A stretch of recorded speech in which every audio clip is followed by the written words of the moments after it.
مبارک دوهم رکوع حق تعالی جل جلاله په شان کې د یو خاص واقعې د یو خاص حادثې دغه رکوع مبارکه و رسول الله صلی الله علیه وسلم ته راستولې او نازله کړې ده چې هغه تقریبا پرون نولمه ورځ ملتۍ ته دا مضمون په بیان کې تېر شو چې یو سړی و یو باغ یې درلودی هغه باغ یې په دې شکل پالي و روزي چې د سالانه حاصل بیا واخیستل سوله نو وایي ده به غږ وکړي په دې کلي کې ای مسکینانو ای امسایګانو ای بیچاره و بېوزلو سبا زما د باغ لاښي ده سبا زما د مځکې راشه ده سبا زما د پلانکي ټوکره د دې مځکې حاصل دی هر څوک راتللی سي او د هر چا سره کومک کېدلی شي بس غږ بیا وکړي نو یار چې وخت د مسکینۍ شي او بیا چې غږ باندې وشي سټ ورته وشي چا سړی وږي و هغه شي ته کښېني په نیولي لاس خوري او که دې سټ ورته وکړي چې راوڅکې بیا دې ورته وویل چې درواخه ته ولې دا لاس کمزوري غذایه باره نو بیا سیل کوه صاحب من نو په دغه ورځ به داسې د خدای حالامو دنیا راټوله سوې وه چې تقریبا لکه د یو بازار په شکل سره داسې به پر دې باغ او پر دې ملک باندې دا انسانان ولاړ وه ده به درې ځایه کړله یوه حصه د دغو مسکینانو بس د هلته بې ور وبېشله یوه حصه بې خپل کور د خپل اولاد د خپلو مسافرو د خپلو میلمنو دپاره کړله یوه حصه بیا برته په دغه باغ او په دې مځکه او په دې جایداد مصرفه کړله وخت تر وخته یې دا زندګي وکړه حق تعالی جل جلاله اولادونه ورکړله تفسیر شریف بیان کوي دا نور یې ښه وه په دې اولادو کې یې تفسیر وایي 3 نفره وه د هغو دا د پلار کار و کاروان نه و پښ دغه پلار ته بیا همیشه بناری و چې دا خو نو موږ د بل دپاره ستړي دا خو نو مځکه خو نو ګواه موږ د بل دپاره رانیولې ده دا باغ خو نو ګواه موږ د بل دپاره جوړ کړی دی بس ګرد عمر چار شي ته بیا لاس وروي دا نو د بل دپاره دی دا نو د بل دپاره او وجې ورونو ته بیا هم دا ویله چې موږ اوس خپل درک نه رامعلومي چې موږ اوس ماړه یو موږ مسکینان یو موږ جایدادمن یو موږ بې جایداده یو خو لکې موږ ته درک معلومېږو خو لنډه یې دا چې د پلار و مرګ ته نهایت یې انتظار باسي هغه و چې پلار یې وفات سو نو بیا دغه درو ورونو پر دې نورو باندې په دلایلو کې هم غلبه وکړله دا یې قصد وکړي چې دغه مال یا دغه جایداد به د دغه مخ په ایسته پر دغه ډول نه ویشل کېږي دا به څنګه ویشل کېږي دا به یا ټوله ګدامو ته تاویلېږي چې څنګه په ګدام کې تاویل سو د دغه بعد څخه به نو بیا کتل کېږي ګورئ خیش خاله داس انسان چې سړي څه سخته ګیله کوي ټینګه و هغه ته ډکه پیمانه یا ورکړه کول ناولده مسکین زامتربه په څټ کې وهل خوله د خاورو ور ډکول او په انسانانو کې کتل نو کوي په سواد او په یو نام و نشان نامدار انسان د دې سره پوره مرسته کول بې سواده بې نام و بې نشانه په څټ کې وال خوله د خوپه ور ډکول نو مقصد دا دی دغسې رقم به کوو چې بیخي مو مجبوره کي یا چارانه جن لرو یا قریبان دي یا مو خیښان دي یا مو دوستان دي نو هغه سره خو بیا خود کوو او نور بېګانه خو به وشول هغه خو به بند کړي دغه و چې په دې دا اعلان وکړي یو د بله چې کوم وخت کې چې زموږ د باغ و د جایداد د ثمرې وخت سو په پټه به ځو څوک به نه خبر هغه و چې دوی د خپله کوره څخه ور روان سوله حق تعالی جل جلاله د هلاکت ملایکې راواستولې فطواف علیها طوائف من ربک پروردګار وایي وکړی دی پر دې جایداد باندې یو طواف کوونکی استازي د پروردګار وکړی دی د شادۍ دپاره نه و د ابادۍ دپاره نه و د ترقۍ دپاره نه و د هلاکت و د ختمېدو دپاره پر وګرځېدی باغ وسو باغ بې ثمره پاته سو باغ وڅنډل سو ختم سو خلک نه دي ورسېدلي لا څنګه چې دوی ورغلل چې یو باغ ته یې وکتله باغ کباب دی یا باغ څنډل سوی دی دانه نسته په پورې بلګونه یې لا پر مځکه باندې پراته دي باره یې سره وویله ول دا زموږ باغ نه دی ګرسره دا نه دی زموږ باغ خو داسې نه کېدی وګرځېدله بل باغ نه و په دغه شکل د هغه د دوی باغ و چې دی ورته ولاړ باره یې نو نارې کړلې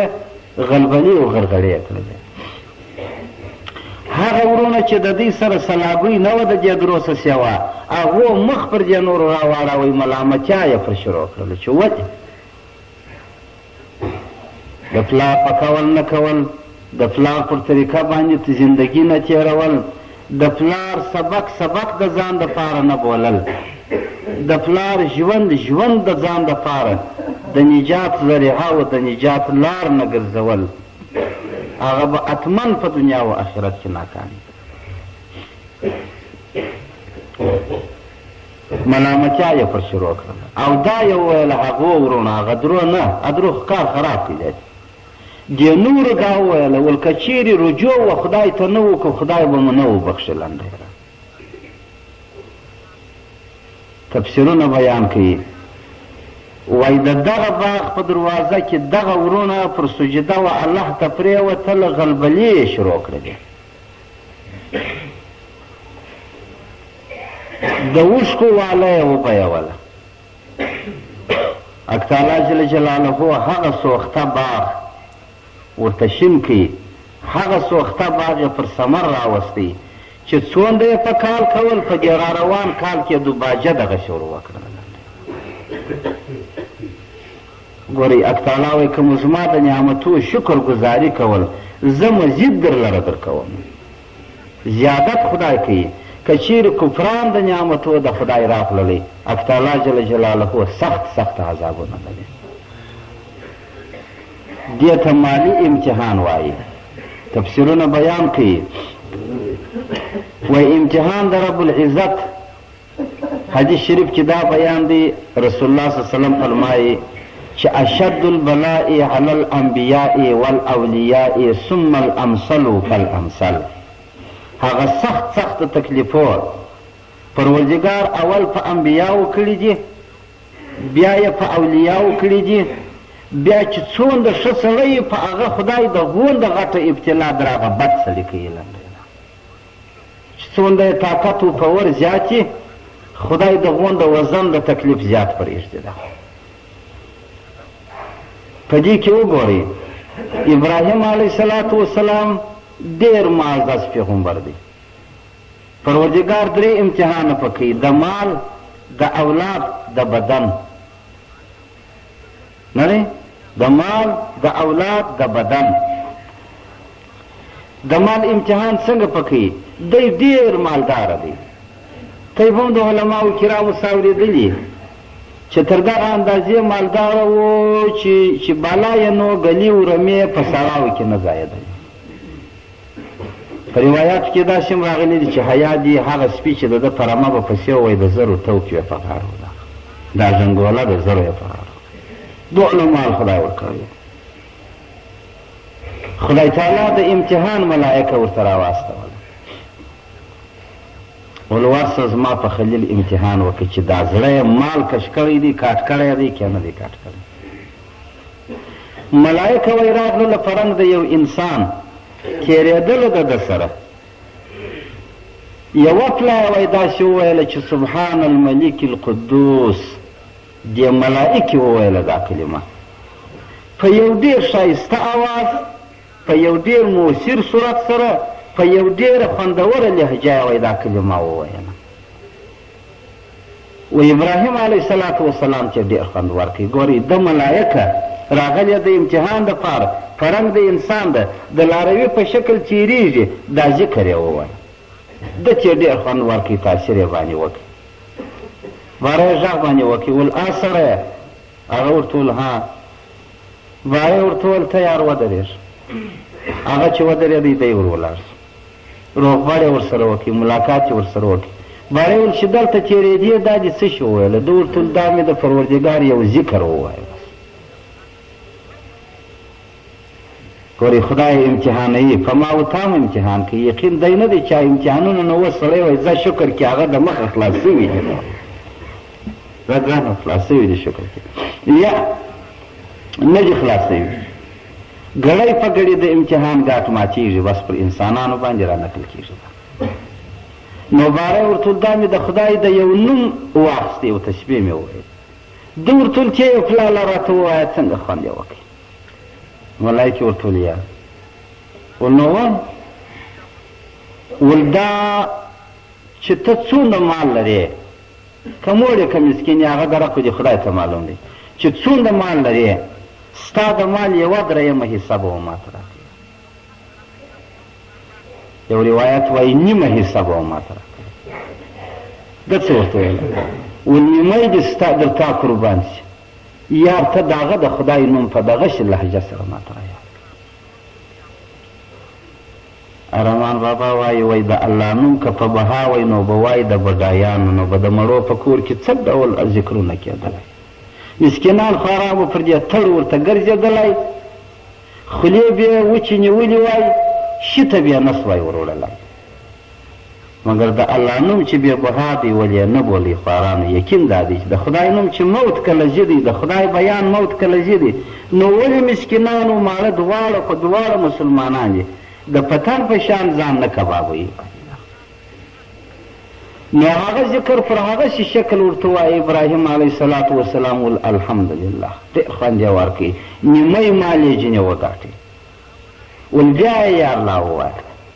ول چې شراکه ملایکې ورته ویل ول نیمه مال در کوم، افات نیمه. بیا یې ورته ووایه ول الحمدلله.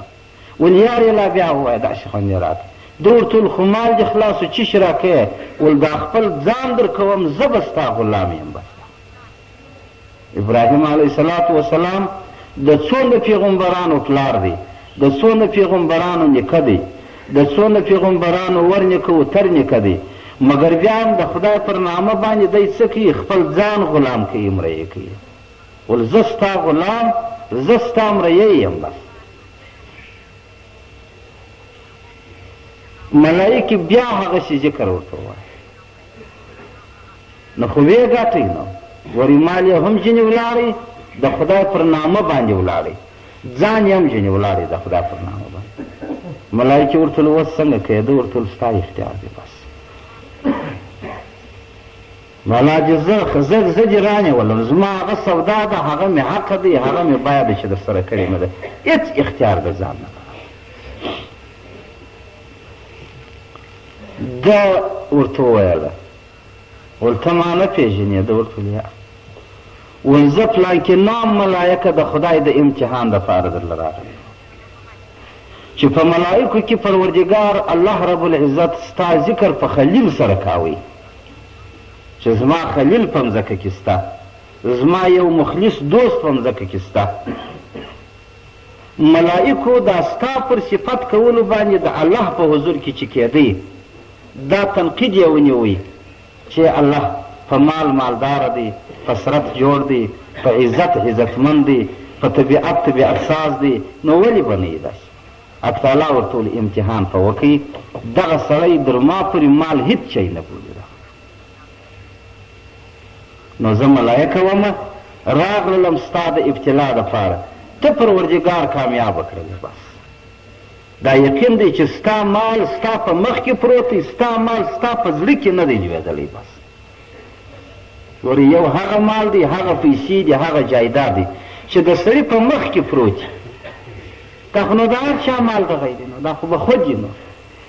یو هغه مال دی چې سړی د دې مځکې سره راپورته کړي، پوی یې کړي، په دې زړه کې یې ځای ورکړي، دلته یې کښېږدي. بس دغه مال د اور په شان دی. د خدای محبت، د خدای د دین محبت د اوبو په شان دی. اور اوبه په یوه ځای کې نه سره لویږي. بس یا به اوبه ختموي، اور به ډېرېږي،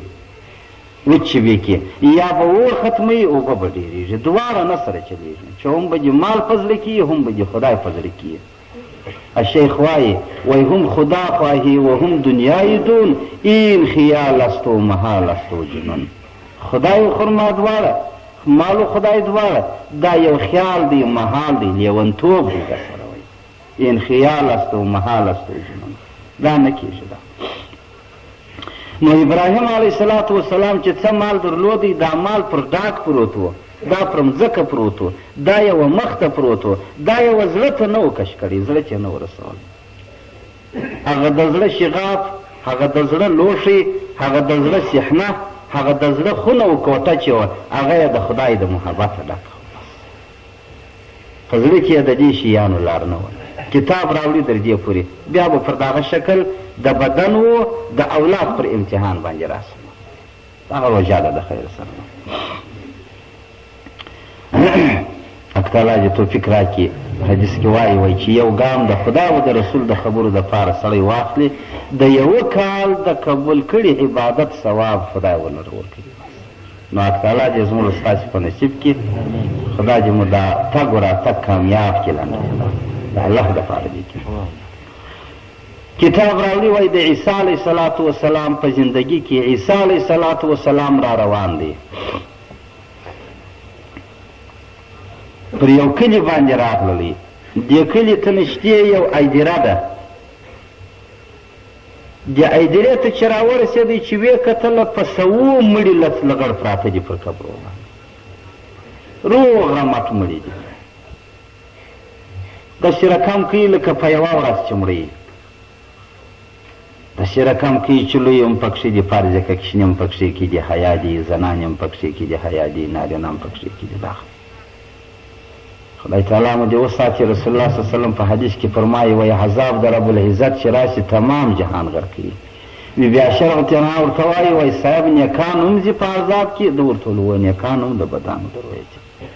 په ورځ د قیامت به بیا هر یو جلا جلا راپورته کېږي. نو د وچو د کبله به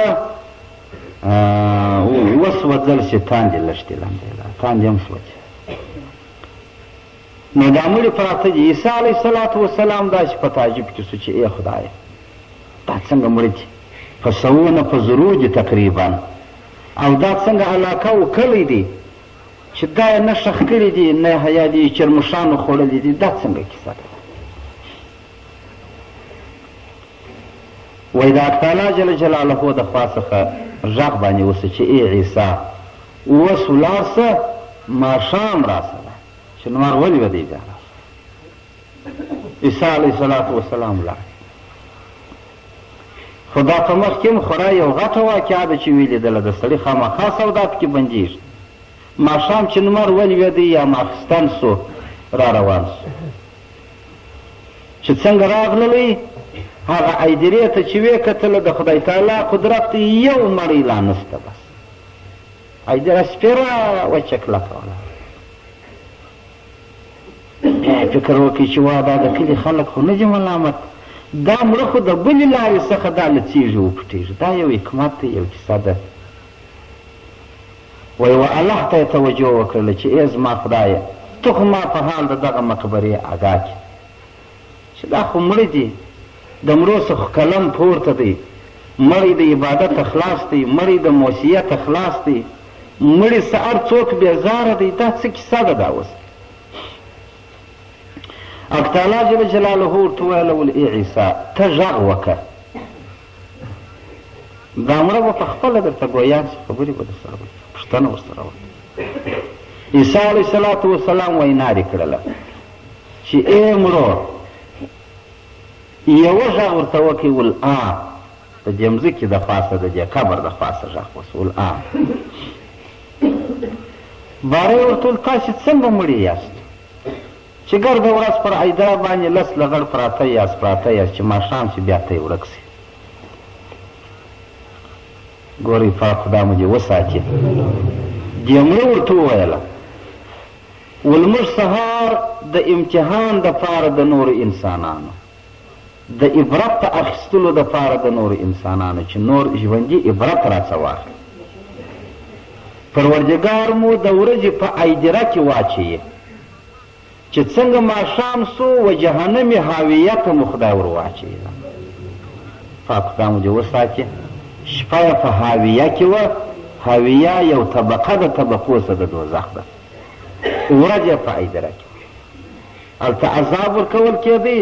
دلته د ژوندو د عبرت دپاره زړېدله. بس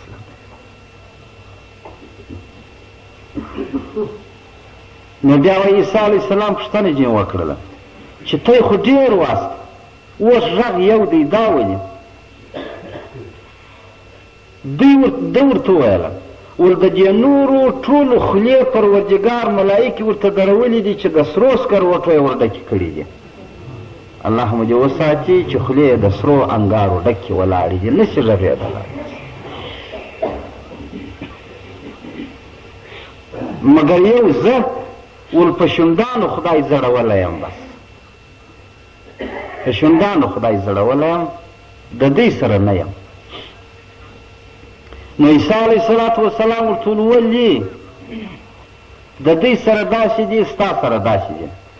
ده ورته وویله ول زه د دوی ناستګویه وم، دوی وارو نه وم. بس هغه اثر د مجلس هم دغه دی. ګورئ موږ ته یې باید چې هسې ناکي نه سړک شنو ولاړېږو، د خبرو څه خبرې واخلو، کار ځینې واخلو. د دې څه دا معلومه شوله چې اثر د مجلسه سم شته. که یو سړی ښه سړی یې نه دی، یو ځوان دی، ږیره یې پرېښې ده، لنګوټه یې تړلې د لمونځ په مسجد کې کوي، مګر ناسته ولاړه یې د بدو خلکو سره ده. بل ورته وایي چې کاکا ته خو صوفي سړی، صوفي هلک یې ته څه کوې چې په ما هېڅ نه شي کولی، په ما هېڅ نه شي کولی. ما د خوا بې غمه وسه. نو اوته میاشت بعد چې ګورې دم ورسره خرئ، ولې خو تا په ما هېڅ نه شي کولی، څه ستا ده وایي لا ته پرېږده. ماجت هم پاتې شي، هغه وظیفه هم پاتې شي، هغه ږیره هم پاتې شي، نو په تا لا څه وکیلان دی. نو مقصد دا دی ول زه دوی وارو نه وم، مګر مجلسي و ناستګویه یې ومه. عیسی علیه السلام پوښتنه ځینې وکړله چې د دوی عمل څه شي و. دا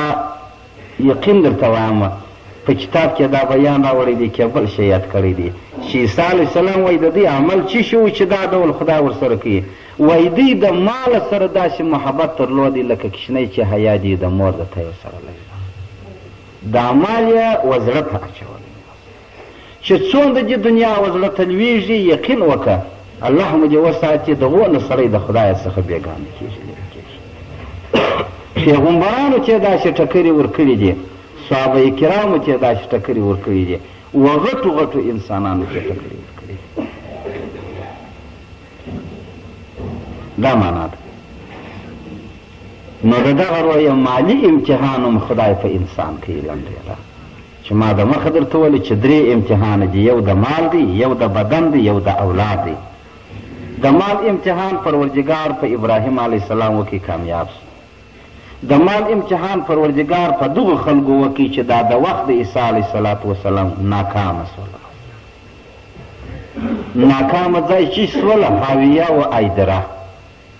دا یې ځای. او دوهم امتحان په ابراهیم علیه السلام پروردګار د اولاد وکړي. یوه شپه یې خوب په ولیدی ول زوی حلال کړ. د چې ساره کښېنستی د ځانه سره یې سوچ وکړي چې دا قتل د بنده خو ډېر غټ کار دی. آیات کریمه کې راغلي دي پروردګار وایي که څوک یو مؤمن په قصد قتل کې فجزاؤه جهنم خالدن فیها، ځای به جهنم یي، زمانه به دی پکښې کېږي. او تعالی وایي دومره ګناه یې وکړله فکأنما قتل الناس جمیعا، لکه د ټولې مځکې د مخ انسانان چې مړه کېدو، دومره ګناه یې وکړله. ځکه چې د یوه انسان څخه یو ځای د انسانانو جوړېدلی شي لنډېره، نه دی د یوه انسان څخه یو ځای د انسانانو. نو د دغه رویه څخه د ابراهیم علیه السلام دا خوب رحماني نه وبالئ. وایي 100 پسونه یې حلال کړل. یو روایت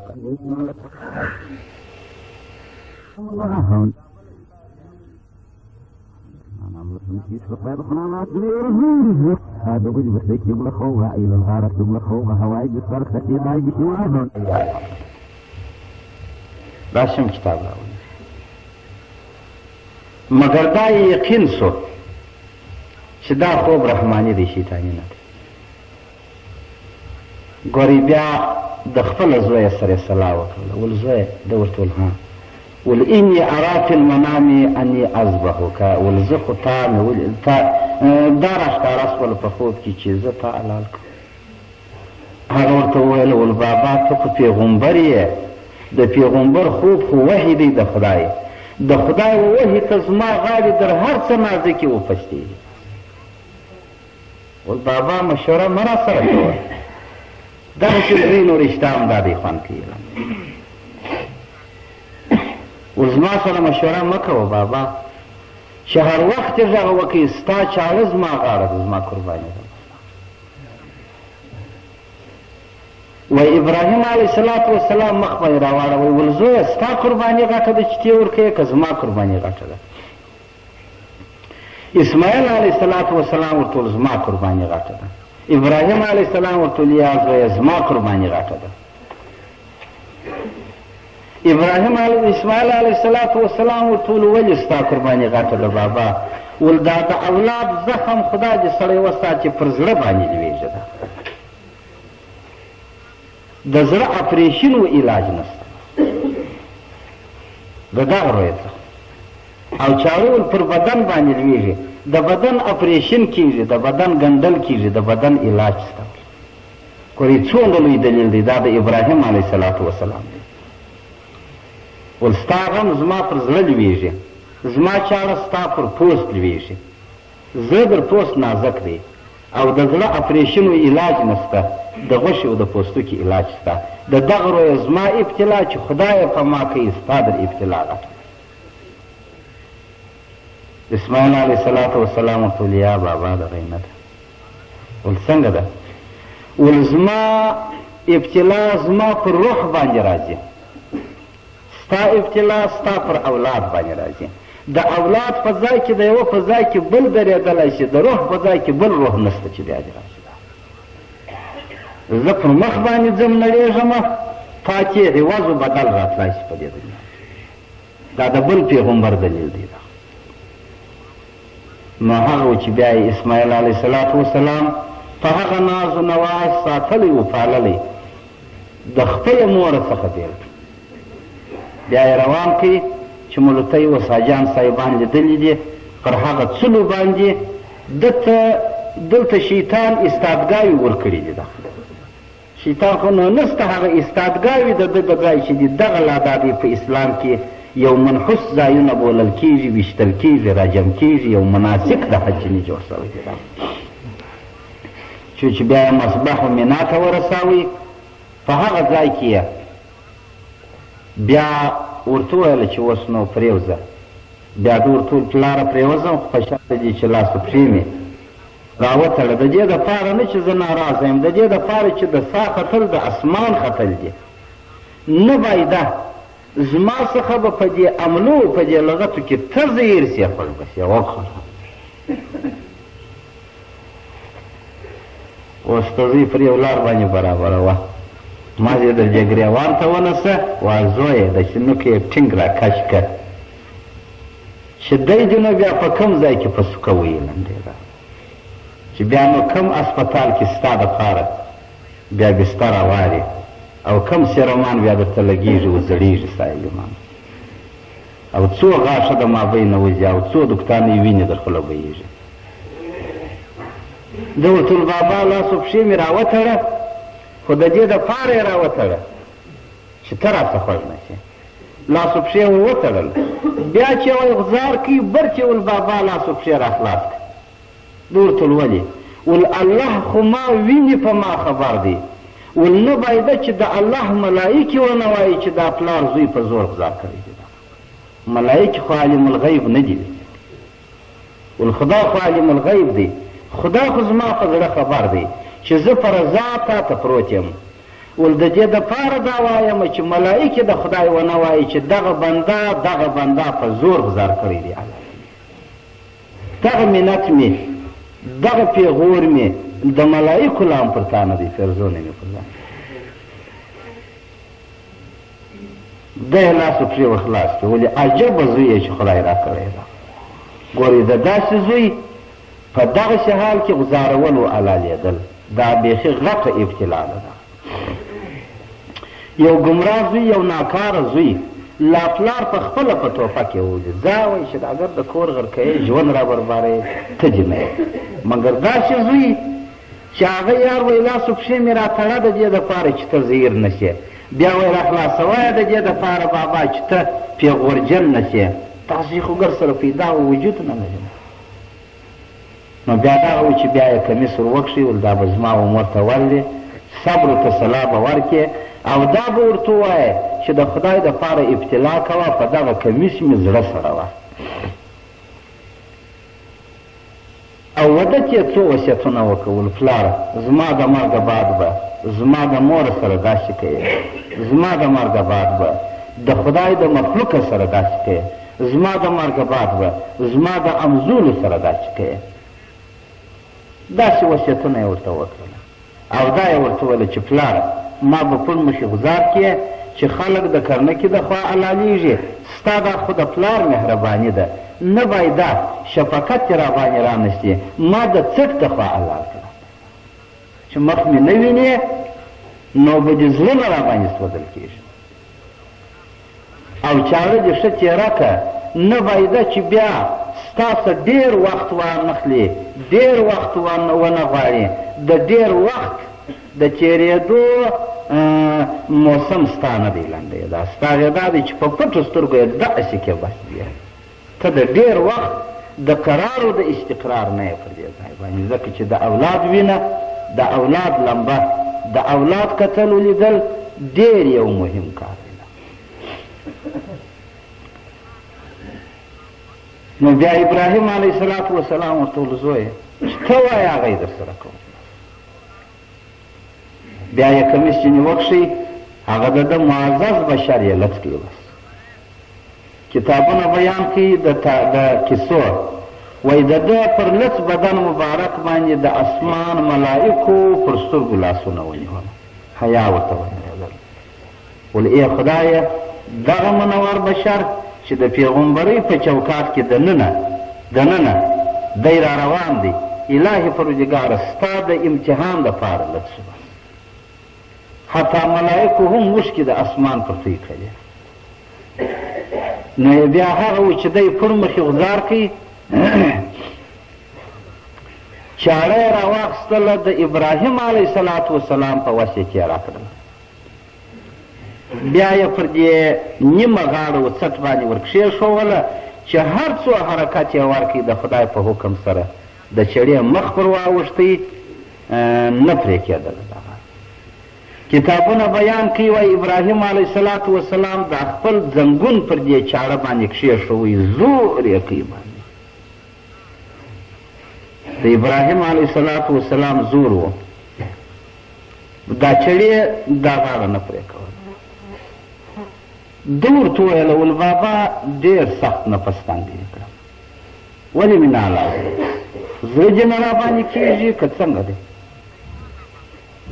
ابراهیم علیه السلام وایي په دغه وخت کې د محبت اوښکې د پر مخ باندې توی کړي ویې ژړله ول زویه نه کېږي زه څه وکړم چې زما څه زور دی هغه زور مې ټوله کار کړي او چاړه مې پڅ هم نه در اخیستې ډېره سخته تېره نو یې دا چاړه وایي وغورځوه و دې چړې چې دا وویله چې ملا دې ماته سه زما په درد و تلوار نه یې خبره که چیرې زما په درد و تلوار خبره وایي چې زما په زړه کې څومره درد پروت دی او زما په زړه کې څومره تلوار پروت دی نو بیا به دې په هوا کې هم غاړه د ده پرې کړې وای او ته د څه مساله یې چې دغه موقع ونه وایه د خدای د امتحان ګړی نو بیا دې زه څه کوم پر خټکي و هندوانه باندې تېری بس وایي په دغه وخت کې چړې غږ باندې وکړي چې اور د سوځلو دپاره پیدا کړی و خدای ته چې ور واچولې نمرود ولې نه سوځلې ګورې و ابراهیم علیه السلام ته دا چاړه ګاډه سوه ده ورته وویله ول هغه ورته خو خدای حکم کړی و چې یا نارو کوني بردن و سلاما علی ابراهیم چې ای اوره سوړ سالم سه دې چړې ورته وویله ول ورته بیا یوه پلا ویلې و ما ته پروردګار اویا واره دغسې وویله چې پرېږده نو زه ستا حکم یوسم که د خدای تعالی حکم یوسم ده ګورئ برته ابراهیم علیه السلام ور ولاړ شو ول پر تا که د خدای حکم دی پر ما هم د خدای حکم دی پرېږدم دې نه چې په تا یې حلال نه کړم بس اوس نو د چړې و د ابراهیم علیه السلام سره دعوه ده اسماعیل علیه السلام په مابین کې پروت دی قرار تسلیم ورته پروت دا نه غواړي چې وغورځي چې زه بابا ته مې نو نشي حلالولی زه خو نو به ستا میاشت نه درته پرېوځم بیا چې مې ټینګوې یا مې بیا پیدا کوې ګوره چې زه په کومو ښارو کې ګرځم لړمنجې وله چې راپسې شوي شي یا دی پروت ابراهیم علیه السلام بیا راکشته چاړه ول پرېږدم دې نه زه په یو سخته ابتلا کې لګلی یم وای په دغه وخت کې د پروردګار جل جلاله رحم راغلی چې دا زما خلیل دی در هغه ساعته پورې یې نه پرېږدي چې د خلق و مقام ته ځان ونه رسوي او خدای تعالی ول زه نه غواړم چې د ده غاړې پرېږدي اوس څنګه کوې نو یې حق و چې جبرایل علیه الصلاة وسلام ته وسه د جنت هغه څرېدلې پسه راوړه دا په غاړه کې ورته په مخ کې ورته وغوړوه د ده سترګې پټې دي دی د پسه و د زوی فرق نه شي کولی ولې یقین دا دی دا یوه روژه مو ته څه ډول په سر ونه شي نو خدای تعالی مو دې وساتي دا سخت امتحان خو بیا بیخي حق تعالی و جبرایل علیه السلام ته د پسه و د زوی فرق نشته پر د دی اخیستی دي او چاړه نه یې لکوي زوی نه پرېږدي ورسه د دغه په ځای کې ورته پرېږده هغه و چې څنګه دا پسه راورسېدی اسماعیل علیه الصلاة وسلام جبرایل علیه السلام د ده د لاسو څخه وکښی دی نه په پوهېږي پسه یې ورته غزار کوي ارام پسه ورته پرېوتی دی نه په پوهېږي اخر یې د ډېره جوشه نارې کړله ابراهیم علیه السلام پر دې چاړه باندې ول الله اکبر الله اکبر خرې سو پسه حلال سو وینه هلته وغورځېدل د ابراهیم علیه الصلاة وسلام دا یقین سو چې زوی مې حلال کړي زه پر چاړه غښتلی سوم اگر چې جبرائیل علیه الصلاة وسلام غږ پر وکړي لا اله الا الله والله اکبر څوک چې دغسې امتحان په چا کوي هغه خدای دی بل څوک یې نشي کولی حضرت اسماعیل علیه الصلاة وسلام د پلار د زړه د تسلا دپاره غږ پر وکړي ول الله اکبر ولله الحمد څوک چې دغسې فتیه و عوض د چا په ځای کې ورکوي هغه خدای دی بل څوک یې نشي ورکولی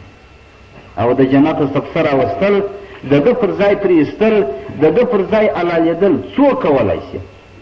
خدای یې کولی شي بل څوک یې نشي کولی